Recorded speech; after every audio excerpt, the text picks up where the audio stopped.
UP के कासगंज की rally में बोले पीएम मोदी, कहा परिवारवादी 10 मार्च के बाद ईवीएम को गाली देते रहेंगे, 10 मार्च को आने हैं नतीजे। मोदी ने आज योगी की जमकर तारीफ की। जो घोर परिवारवादी लोग हैं, उन्होंने अभी से ही ईवीएम पर, चुनाव आयोग पर सवाल उठाना शुरू कर दिया है। पीएम मोदी बोले, पहले की सरकारों ने कुमाऊं गढ़वाल को लड़ाने की कोशिश की, कहा कांग्रेस की नीति है फूट डालो लूट करो। सब में डालो फूट, मिलकर करो लूट। यूपी में बरेली की रैली में अमित शाह ने कश्मीर के मुद्दे को गरमाकर अखिलेश यादव पर निशाना साधा, कहा अखिलेश ने अनुच्छेद 370 हटाने का विरोध किया था। हम धारा 370 हटाना चाहते थे। ये अखिलेश बाबू कहते थे कि खून की नदियां बही। अरे अखिलेश बाबू, खून की नदियां छोड़ो, किसी की कंकर मारने की हिम्मत नहीं हुई, कंकर मारने की। यूपी में सहारनपुर की रैली में मुख्यमंत्री योगी आदित्यनाथ बोले, समाजवादी पार्टी और कांग्रेस को सिर्फ जिन्ना की चिंता है। दूसरे चरण के चुनाव में मुस्लिम बहुल इलाके में होनी है वोटिंग। मैं गन्ना की बात करता हूँ तो ये लोग जिन्ना की बात करने लगते हैं। दूसरे चरण में मुस्लिम बहुल इलाकों की सीटों के लिए प्रचार में योगी आदित्यनाथ ने उठा दिया कब्रिस्तान का मुद्दा। पहले की सरकारें कब्रिस्तान की बाउंड्री बनाती थी और अब की सरकार तीर्थ धामों का पुनरुद्धार कर रही है। यूपी के रामपुर की रैली में एसपी अध्यक्ष अखिलेश यादव ने कहा, झूठे मुकदमों में आजम को योगी सरकार ने जेल भेजा है और किसानों को कुचलने वाले को जमानत मिल रही है। जी सर, किसानों को कुचल दिया, वो बताओ जेल से बाहर है। यही न्यू इंडिया है। यूपी के उन्नाव में एसपी नेता के खेत से मिला लापता दलित युवती का शव अपहरण कर हत्या का आरोप है। पुलिस के ढीले रवैये की वजह से एसपी उन्नाव को निलंबित किया गया। उन्नाव में दलित युवती की हत्या पर गरमाई है यूपी की राजनीति। बीजेपी और बीएसपी ने समाजवादी पार्टी पर निशाने साधे। युवती की मां ने अखिलेश से लगाई थी गुहार। एसपी ने आरोपों को खारिज किया। जो समाजवादी पार्टी के गुंडे अपराध करते थे और उनका संरक्षण किया जाता था। केशव प्रसाद मौर्य जी मौन हो जाते हैं जब टेनी जी का मामला आता है। जब खुद उनको हाईकोर्ट से जमीन कब्जा करने की नोटिस मिलती है तो जवाब तो सबको देना पड़ता। उन्नाव युवती की हत्या केस पर बोले एसपी अध्यक्ष अखिलेश यादव, बोले आरोपी हमारी पार्टी से नहीं जुड़ा है। आरोपी के पिता एसपी में थे जिनकी मौत हो चुकी है। जिस पर आरोप है न वो समाजवादी पार्टी का सदस्य है, न समाजवादी पार्टी के संगठन में है। उन्नाव में पीड़ित परिवार ने आज अपनी बेटी के अंतिम संस्कार को रोक कर रखा। इलाके के डीएम और एसपी ने समझाया, तब जाकर माना परिवार, लड़की का हो गया है अंतिम संस्कार।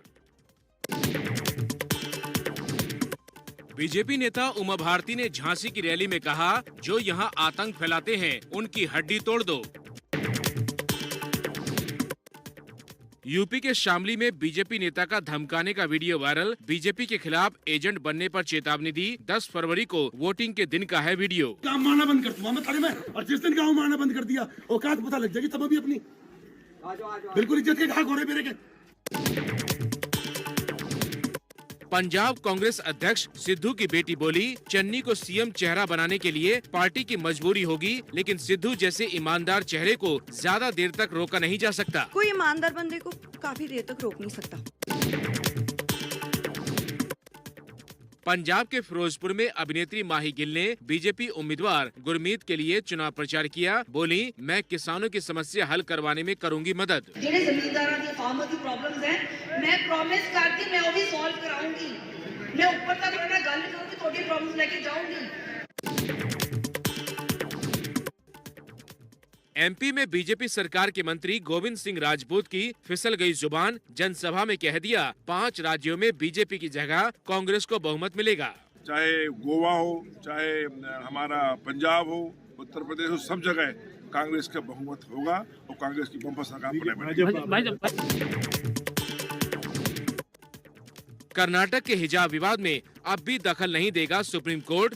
स्कूल में धार्मिक लिबास पर हाई कोर्ट की रोक के खिलाफ सुप्रीम कोर्ट में आज याचिका दी गई थी। सुप्रीम कोर्ट ने कहा मामला हाई कोर्ट में है, सही वक्त आने पर ही सुनवाई करेंगे। स्कूल में हिजाब पर रोक की मांग के खिलाफ महाराष्ट्र के मालेगांव में मनाया गया हिजाब डे।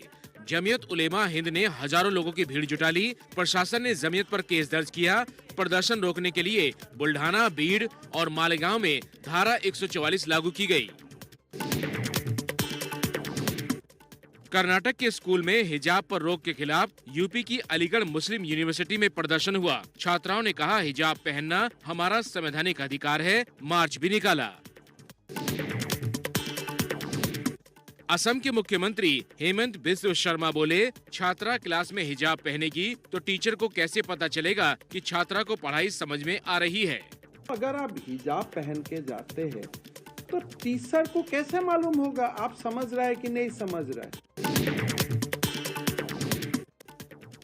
कर्नाटक के उडुपी में हिजाब विवाद के बीच पुलिस ने आज कई इलाकों में फ्लैग मार्च निकाला। कानून व्यवस्था ना बिगड़े इसलिए कड़ी सुरक्षा की गई। उन्नाव दलित हत्याकांड मामले में सियासी घमासान शुरू हो चुका है। इस मामले में यूपी के डिप्टी सीएम केशव प्रसाद मौर्य ने अखिलेश यादव पर हमला बोला। कहा नई सपा में सपाइयों का हर अपराध माफ करते हैं अखिलेश। पीड़ित को न्याय दिलाने में कोई कसर नहीं छोड़ेंगे। उन्नाव में युवती की लाश मिलने के बाद बीएसपी सुप्रीमो मायावती ने समाजवादी पार्टी पर जमकर हमला बोला। मायावती ने सरकार से दोषियों के खिलाफ सख्त कार्रवाई की मांग उठाई। कहा एसपी नेता के खेत में दलित युवती का दफनाया हुआ शव बरामद होना अति दुखद और गंभीर मामला है। उन्नाव में लापता युवती की हत्या का शव मिलने के बाद सियासी पारा गर्मा गया है। हत्या के आरोप में समाजवादी पार्टी के दिवंगत मंत्री फतेह बहादुर सिंह के बेटे राजोल सिंह पर आरोप लगे हैं। मंत्री के बेटे राजोल समेत 2 आरोपियों को पुलिस ने गिरफ्तार भी कर लिया है। राजोल सिंह पर आरोप है कि लड़की की हत्या करके शव को सेप्टिक टैंक में दफना दिया था।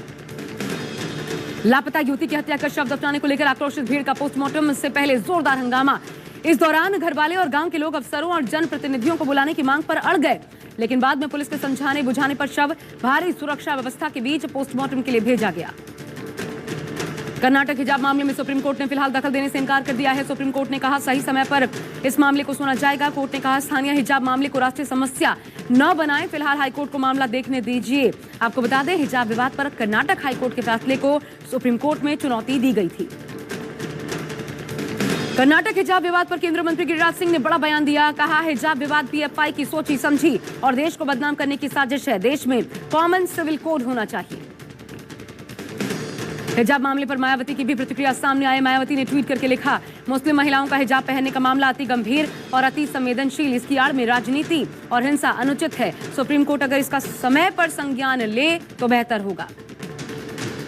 उत्तराखंड के अल्मोड़ा में प्रधानमंत्री मोदी ने रैली की। इस दौरान पीएम ने कांग्रेस पर जमकर हमला बोला। कहा कांग्रेस की नीति रही है सब में डालो फूट, मिलकर लूट करो, पर हमारी सरकार सबका साथ, सबका विकास, सबका विश्वास, सबका प्रयास का संकल्प लेकर काम कर रही है।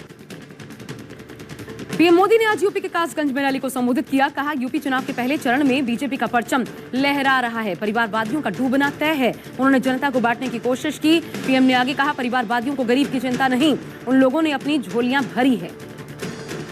दूसरे चरण की वोटिंग से पहले सीएम योगी ने आज यूपी के कई जिलों में हुंकार भरी। शाहजहांपुर रैली में योगी ने कहा सपा के विकास की बात करें तो सपा ने सिर्फ कब्रिस्तान की बाउंड्री बनवाई। बसपा, सपा हो या फिर कांग्रेस ने अपने परिवार के जीने के लिए ये तमाम पार्टियां हैं। सीएम योगी बोले हम गन्ना की बात करते हैं और वो जिन्ना की बात करते हैं। मिशन यूपी पर गृह मंत्री अमित शाह बरेली में जमकर गरजे। कहा अगर अखिलेश बाबू की सरकार बनी तो माफिया जेल से बाहर होंगे। एक बीजेपी ही है जो माफियाओं को जेल भेजती है। यूपी के 3 बड़े माफिया आजम खान, अतीक अहमद, मुख्तार अंसारी इस वक्त जेल में हैं। गलती से भी सपा की सरकार बनी तो ये तीनों जेल में रहेंगे क्या? केंद्रीय मंत्री और बीजेपी नेता अनुराग ठाकुर ने आज वाराणसी में चुनाव प्रचार किया। अनुराग ठाकुर बीजेपी के उम्मीदवारों के लिए डोर टू डोर कैंपेन करते नजर आए। बीजेपी सरकार के काम भी गिनाए, प्रत्याशियों के लिए वोट भी मांगा। केंद्रीय मंत्री अनुराग ठाकुर बोले कैराना से काशी आते आते तक बीजेपी की लहर दोगुनी होगी, अंतिम चरण तक विपक्ष का पतन होगा। अखिलेश यादव ने आज रामपुर से बीजेपी सरकार पर जमकर हमला बोला। अखिलेश ने कहा नई लोकसभा बनाने वाली बीजेपी संविधान भी बदल सकती है। यूपी का चुनाव परिणाम 10 फरवरी को ही आ गया। जिस तरह से लोगों ने मतदान किया उससे साफ है सहारनपुर से रामपुर तक बीजेपी का नामो निशान खत्म हो जाएगा। प्रियंका गांधी ने आज यूपी के प्रतापगढ़ में वर्चुअल रैली की। इस दौरान प्रियंका ने पीएम मोदी पर निशाना साधा। कहा प्रधानमंत्री अपने लिए 16,000 करोड़ में जहाज खरीद रहे हैं, लेकिन गन्ना किसानों का 14,000 करोड़ बकाया है, उसे पूरा नहीं कर रहे। अपने मित्रों को प्रधानमंत्री और अमीर बना रहे हैं, लेकिन किसानों को खाद की लाइन में लगाकर जान दिला रहे हैं। पंजाब में पिता नवजोत सिंह सिद्धू के प्रचार के लिए उनकी बेटी राबिया सिद्धू भी प्रचार मैदान में कूद पड़ी। राबिया ने आज पिता सिद्धू के चुनाव प्रचार के दौरान कहा, जब तक पिता जीत नहीं जाते तब तक शादी नहीं करूंगी। वहीं राबिया ने सीएम चन्नी पर भी तंज कसा। राबिया ने कहा, चन्नी जी कहां से गरीब हैं, उनका अकाउंट खोलो, 133 करोड़ रुपए मिलेंगे। पंजाब के सीएम चन्नी के भतीजे भूपिंदर सिंह हनी को जालंधर कोर्ट से झटका। कोर्ट ने फैसला सुनाते हुए 14 दिनों की न्यायिक हिरासत में भेजा। आपको बता दें, कुछ दिन पहले ईडी ने पूछताछ के बाद भूपिंदर सिंह हनी को गिरफ्तार किया था। इसके पास से ईडी को करीब 10 करोड़ रुपए की बरामदगी हुई थी। गोवा दौरे पर पहुंचे कांग्रेस नेता राहुल गांधी ने बीजेपी पर प्रहार किया। बीजेपी के कार्यों पर सवाल उठाते हुए कहा, गोवा के लिए प्रधानमंत्री ने क्या किया। साथ ही कहा, गोवा की बेरोजगारी एक बड़ी समस्या है, गोवा को विकास की जरूरत है, हमारे पास गोवा के विकास के लिए एक विजन है। राज्यसभा में आज वित्त मंत्री निर्मला सीतारमण ने बजट पर चर्चा का जवाब दिया। उन्होंने कहा, यह बजट अर्थव्यवस्था में स्थिरता लाएगा। साथ ही वित्त मंत्री ने कहा, देश में स्टार्टअप के लिए बेहतर सुविधाएं उपलब्ध हैं। स्टार्टअप को बढ़ावा देने के लिए 20 से ज्यादा स्टार्टअप यूनिकॉर्न बनाए जा रहे हैं।